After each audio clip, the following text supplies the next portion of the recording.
Hello everyone, स्वागत है आपका next IB officer series set 2 में, जहां पर हम आईबी एसीआईओ एंड एसए 2025 के एग्ज़ाम के लिए तैयारी कर रहे थे। तो आज उसका सेकंड क्लास है, तो चलिए शुरू करते हैं। बहुत ही इम्पोर्टेंट कुछ टॉपिक्स के ऊपर एमसीक्यू रहेगा और उसके ऊपर डिटेल में हम डिस्कस करेंगे। तो क्लास को लास्ट तक ज़रूर देखिए और आगे बढ़ने से पहले वीडियो को लाइक एंड शेयर कर दीजिए। Creation, dedication, motivation. Mind Maps by Isha. First question is, consider the following statements about धरती आबा जन भागीदारी अभियान DAJA। धरती आबा जन भागीदारी अभियान, तो ये एक सेंट्रल गवर्नमेंट स्कीम है जिसके ऊपर कुछ स्टेटमेंट्स लिखे हैं। देखिए, the ministry of tribal affairs is the nodal ministry. It is a nation wide tribal empowerment campaign under जनजातीय गौरव वर्ष।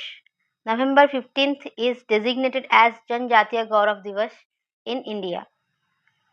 तो इनमें से कितने स्टेटमेंट्स करेक्ट है? देखिए, धरती आबा जनजातीय नाम से लग रहा है कि ये ट्राइबल अफेयर्स मिनिस्ट्री ही होगा। ठीक है, ये सही है। तो जन भागीदारी है तो जनजातीय गौरव दिवस के अंडर है, ये भी सही है। जनजातीय गौरव दिवस कब मनाया जाता है? नवंबर 15 को। क्यों? क्योंकि ये बिरसा मुंडा का बर्थडे है। ठीक है, तो तीनों स्टेटमेंट्स करेक्ट है, तो all 3 is the right answer. तो सही जवाब है ऑल 3। अब हम देखेंगे धरती आबा जन भागीदारी अभियान के बारे में। The ministry of tribal affairs has launch धरती आबा जन भागीदारी अभियान DAJA, the largest ever tribal empowerment campaign reaching over 1 lakh tribal villages across 31 states and UTs, including 207 PVTG districts. A nationwide tribal empowerment campaign under Janjatiya Gaurav Varsh, the tribal communities, especially in remote and PVTG habitations. November 15th was designated as Janjatiya Gaurav Divas in 2021 to honor tribal freedom fighter Birsa Munda and commemorate his 150th birth anniversary. ठीक है, ये points याद रखेंगे, important points हैं। तो सबसे important बात है कि ये जो स्कीम है, कैंपेन है, जो भी है, ये कब लॉन्च हुआ? 2025। जब स्कीम्स और कैंपेन्स का नाम देकर क्रोनोलॉजी पूछते हैं तो इसी के लिए आपको साल याद रखना ज़रूरी है। 2025 है, याद रखना। What is the name of portal introduced by central government for Waqf property registration? ये पढ़ा है ऑलरेडी आपको लास्ट क्लास में, ऐसा ही एक सवाल था, तो वहाँ से आप इसका जवाब दे सकते हो। कौन सा पोर्टल है वक्फ प्रॉपर्टी से रिलेटेड? उम्मीद पोर्टल। चलिए देखते हैं बाकी पोर्टल्स का। उम्मीद पोर्टल है वक्फ प्रॉपर्टी से रिलेटेड। निर्माण पोर्टल है यूपीएससी प्रीलिम्स क्वालिफायर्स को सपोर्ट करने के लिए मेंस की तैयारी में। यू विन पोर्टल इम्यूनाइजेशन से रिलेटेड है। साथी पोर्टल सीड सर्टिफिकेशन मतलब एग्रीकल्चर से रिलेटेड है। अब उम्मीद पोर्टल के बारे में डिटेल में देखते हैं। द सेंटर लॉन्च्ड द उम्मीद portal on 6 June 2025 to digitalize and simplify the registration of Waqf properties in line with the Waqf Amendment Act 2025। तो उम्मीद पोर्टल कब लॉन्च हुआ? ये भी 2025 को लॉन्च हुआ। आपको साल याद रखना है। UMEED stands for unified Waqf management empowerment efficiency and development. U for unified Waqf एक साथ है। M for management, E for empowerment, E for efficiency, D for development, याद रखना। It is a centralised digital platform created to register, monitor and regulate Waqf properties across India. ठीक है। Ministry of Minority Affairs will manage it in coordination with state Waqf boards and judicial authorities। तो आपको याद रखना ministry का नाम।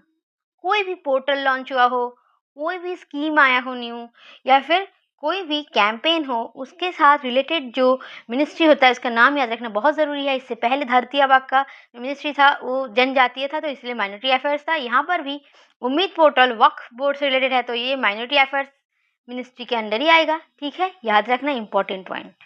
अब देखिए, with reference to the population census 2027 consider the following statement. तो यहाँ पर जो इम्पोर्टेंट टॉपिक है वो क्या हो गया, पॉपुलेशन सेंसस 2027। आपको इसके बारे में पढ़ के रखना है, यहाँ से कोई भी सवाल पूछे जा सकते हैं। मैं आपको बस टॉपिक पकड़ा रही हूँ, उसके साथ एक क्वेश्चन मैं कोई भी करा रही हूँ, जरूरी नहीं कि यही सवाल पूछे जाएंगे, इससे रिलेटेड कुछ भी पूछा जा सकता है, ठीक है। तो आपको टॉपिक याद रखना है। It will be India's first digital census. It will include an enumeration of caste for the first time in independent India.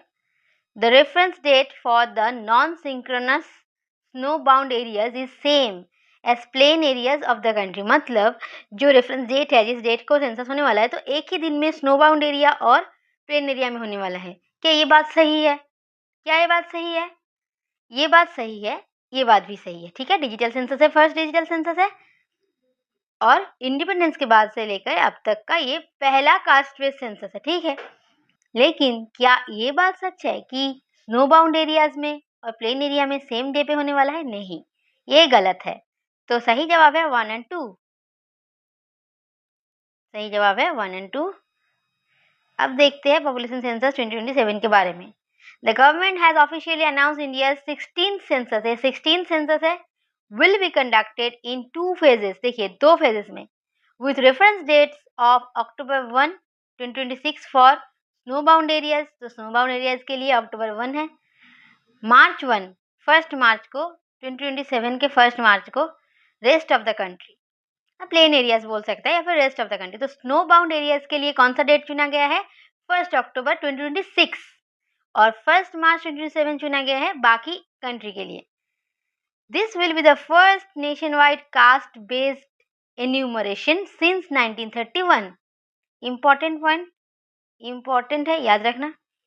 A gazette notification under section 3 of the census act 1948, ये act का नाम याद रखना, was issued initiating house listing and housing service ahead of the population count।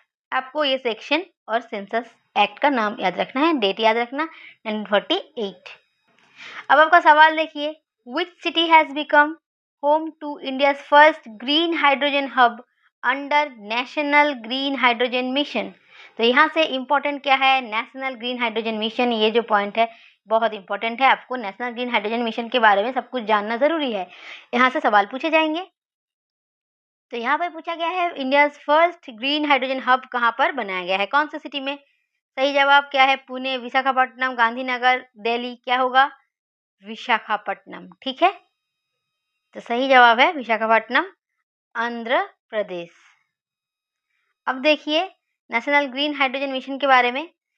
NGHM मतलब national green hydrogen mission was announced in January 2023। तो ये साल फिर से क्रोनोलॉजिकली मैंने बताया है, साल याद रखना है 2023 by ministry of new and renewable energy. Obviously यहाँ पर ग्रीन हाइड्रोजन की बात हो रही है तो एनर्जी से रिलेटेड है, तो मिनिस्ट्री कौन सी होगी? Ministry of new and renewable energy, energy वाली मिनिस्ट्री है। Its objective is to make India a global hub for green hydrogen production, usage and export. It uses NIP heterojunction based devices। ये point याद रख सकते हैं। It supports India's net zero target for 2070। तो India का जो net zero target है वो क्या है? 2070, उसको सपोर्ट करता है ये। The target is to produce 5 MMT of green hydrogen annually by 2030। ये टारगेट भी याद रखना, ठीक है। यहाँ से जितने पॉइंट इंपॉर्टेंट थे मैंने आपको बता दिया। It uses NIP heterojunction based devices, ये भी याद रखना है आपको। अब देखिए, why was the voter turnout reporting system upgraded by election commission in 2025। देखिए वोटर टर्नआउट रिपोर्टिंग सिस्टम जो था वहाँ पर थोड़ा सा अपग्रेडेशन किया गया है, थोड़ा सा रिफॉर्म किया गया है इलेक्शन कमीशन के द्वारा 2025 में। तो क्यों किया गया है, इसका जवाब आप दीजिए मुझे। To eliminate proxy voting in rural areas, to ensure real-time transparent data reporting, to reduce cost of election monitoring, to introduce digital voting through smartphones। तो क्या है सही जवाब? सही जवाब है to ensure real-time transparent data reporting। Data reporting में transparency रहना जरूरी है, इसीलिए न्यू कुछ रिफॉर्म किया गया। Reform, what is the reform, वो देख लेते हैं। tech-driven voter turnout reporting system, allowing real-time updates from each polling booth directly through the ECINET app. ये ऐप का नाम याद रख लीजिएगा. एम क्या है इसका? To eliminate manual data relay delays. जो मैनुअल डेटा रिले होता है उसका जो डिले है इसको एलिमिनेट करना, डिले को एलिमिनेट करना, स्ट्रेंथन करना पब्लिक ट्रस्ट को इन इलेक्टोरल प्रोसेस. अगर ट्रांसपेरेंसी बढ़ेगा तो पब्लिक ट्रस्ट भी क्या होगा? इंक्रीज होगा. ठीक है, स्ट्रेंथन होगा. तो बस इसीलिए ये रिफॉर्म किया गया है. अब देखिए, which state has become India second fully literate state under Ullas scheme. तो यहाँ से क्या है इंपॉर्टेंट? उल्लास स्कीम. इसके बारे में जानना जरूरी है. यहाँ पे पूछा गया है सेकेंड फुली लिटरेट स्टेट. तो सेकेंड बोले तो फर्स्ट भी आपको पता होना चाहिए. यहाँ पर आपको सही जवाब क्या है बताइए? सेकेंड है गोवा. देखिए, सेकेंड फुली लिटरेट स्टेट है गोवा. फर्स्ट क्या है फिर? मिजोरम. और थर्ड क्या है? त्रिपुरा. यह है फर्स्ट, यह है थर्ड. अब हम देखेंगे उल्लास लिटरेसी प्रोग्राम के बारे में. इसका फुल फॉर्म क्या है? Understanding life long learning for all in society. Understanding life long learning for all in society is a centrally sponsored scheme implemented from 2022 to 2027. तो इसका साल भी याद रखेंगे, 2022 से 27 तक है. The scheme aligned with NEP 2020 National Education Program 2020 targets adults aged 15 years and above. ये याद रखना, aged 15 years and above who can't go to school. Aim क्या है? It aims to empower those adults aged 15 years and above from all backgrounds who could not get due schooling and mainstream them with society to be able to contribute more to the growth story of the country. मतलब क्या है? जो adult 15 साल या फिर उससे ज़्यादा उम्र वाले जो एडल्ट हैं जिनको एजुकेशन नहीं मिली है, ठीक है, जिनकी स्कूलिंग नहीं हुई है, उनको मेन स्ट्रीम में लेकर आने के लिए, सोसाइटी के अपग्रेडेशन के लिए इनको मेन स्ट्रीम में लाना ज़रूरी है. इसीलिए उल्लास लिटरेसी प्रोग्राम लॉन्च किया गया है. ठीक है, द स्कीम हैज़ 5 कंपोनेंट्स. क्या है? Foundational literacy and numeracy, critical life skills, basic education, vocational skills and continuing education. अब देखिए, India cuts 0 dose children by. ये बिल्कुल फैक्चुअल है, अगर आपको पता होगा तभी आप कर पाएंगे. हेडलाइन है ये न्यूज़ का. तो India cuts 0 dose children by 43%. The 0 dose implementation plan 2024 aims to vaccinate unvaccinated children. इसका एम क्या है? ये जो 0 डोज इम्प्लीमेंटेशन प्लान है, पहली बात तो ये कब लॉन्च हुआ? 2024 को. इसका प्लान, इसका एम क्या है? जो अनवैक्सीनेटेड चिल्ड्रन है उनको वैक्सीनेट करना. The share of 0 dose children in India drop from 0.11% in 2023 to 0.06% in 2024. तो इसका जो आंकड़ा है ये गिरा है, ये अच्छी बात है. देखिए, consider the following statement about India's new cancer therapy innovation. Nano cups. India का जो न्यू कैंसर थेरेपी इनोवेशन है उसका नाम है नैनो कप्स. नैनो कप्स के बारे में आपको जानना जरूरी है. तो इसके बारे में 3 स्टेटमेंट्स है. देखिए, uses hazardous chemicals and HF acid for treatment, achieved high photothermal efficiency in vivo test, built using gold nano particles and biodegradable polymers. तो इनमें से कौन से स्टेटमेंट सही है? Only 2 and 3. ये 1 जो है ये गलत है. क्यों गलत है? यहाँ पर हैजर्डस केमिकल्स यूज नहीं हुए. अब देखते हैं थोड़ा सा इसके बारे में. देखिए, India's breakthrough in cancer treatment, nano cups for photothermal therapy. Nano cups use हो रहे हैं फोटोथर्मल थेरेपी, कैंसर ट्रीटमेंट में नैनो कप्स का जो यूजेस है ये डेवलप किसने किया है? INST Mohali DST in collaboration with IIT Bombay and ACTREC ACTREC Tata memorial centre. आपको IIT बॉम्बे याद रखना है. यहाँ से कौन सी IIT इससे रिलेटेड है? नैनो कप्स से IIT Bombay. Published in communications chemistry, a peer reviewed natural journal. Key innovation, one step synthesis of PE dilated semi cells using a biocompatible ZIF 8MOF template. इतना गुजारने की ज़रूरत नहीं है। नैनो कप्स के बारे में जो वहाँ पे स्टेटमेंट है वो याद रखना। यहाँ पर कोई हैज़ार्डस केमिकल यूज़ नहीं हुआ है, याद रखना। IIT बॉम्बे का नाम याद रखना। अब सवाल देखिए, what does the discovery of 24 million year old Nothopegia leaves in Assam suggest. तो असम में नैथोपेजिया लीव जो कि 24 मिलियन ईयर ओल्ड है, वो डिस्कवर हुआ है। ये डिस्कवरी क्या सजेस्ट करता है? North east was once covered in glacier. क्यों? ग्लेशियर की बात ही क्यों होगी? बिल्कुल नहीं। Fossil discoveries in India have reduce in last decade. अब रिडक्शन की बात कहाँ हो रही है? यहाँ पर एक बार भी कहीं पर मेंशन हुआ है कि फॉसिल डिस्कवरीज रिड्यूस हो गया है? ये भी नहीं है। India's tropical biodiversity existed in north east too. ये हो सकता है। Assam's current climate is same as the past. यहाँ पर क्लाइमेट की भी बात नहीं हो रही है, तो ये भी नहीं है। तो ऑब्वियसली यही आंसर है। वैसे भी यहाँ पे नैथोपेजिया लिव्स की बात हो रही है, बायोडाइवर्सिटी से रिलेटेड हो सकता है ये। तो India's tropical biodiversity existed in north east too. Assam north east में है, तो नॉर्थ ईस्ट में इंडिया का ट्रॉपिकल बायोडाइवर्सिटी एग्जिस्ट कर रहा है। यही है सही जवाब। IMPRINT is a program that addresses. IMPRINT जो प्रोग्राम है वो क्या एड्रेस करता है? Major science and engineering challenges in India, major agricultural challenges, improvement of academic research, major language and literacy challenge. अब अगर आपको इम्प्रिंट का फुल फॉर्म पता होगा तब जाकर आप जवाब दे पाएंगे। तो चलिए, इसका सही जवाब है major science and engineering challenges in India. अब इसका फुल फॉर्म देखिए, impacting research, innovation and technology. The scheme was drafted by MHRD, Ministry of Human Resource Development. अभी ये मिनिस्ट्री नहीं है, इसकी जगह एजुकेशन मिनिस्ट्री का नाम हो गया education ministry, ministry of education.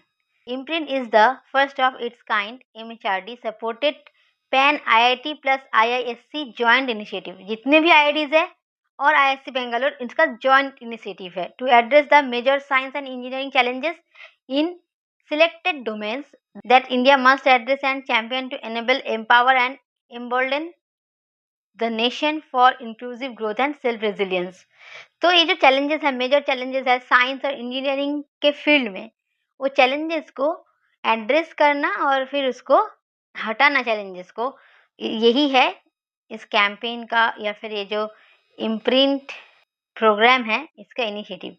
अब देखिए, this noble initiative with a two-fold mandate in aimed at, क्या एम है? Developing new engineering education policy, creating a road map to pursue engineering challenges.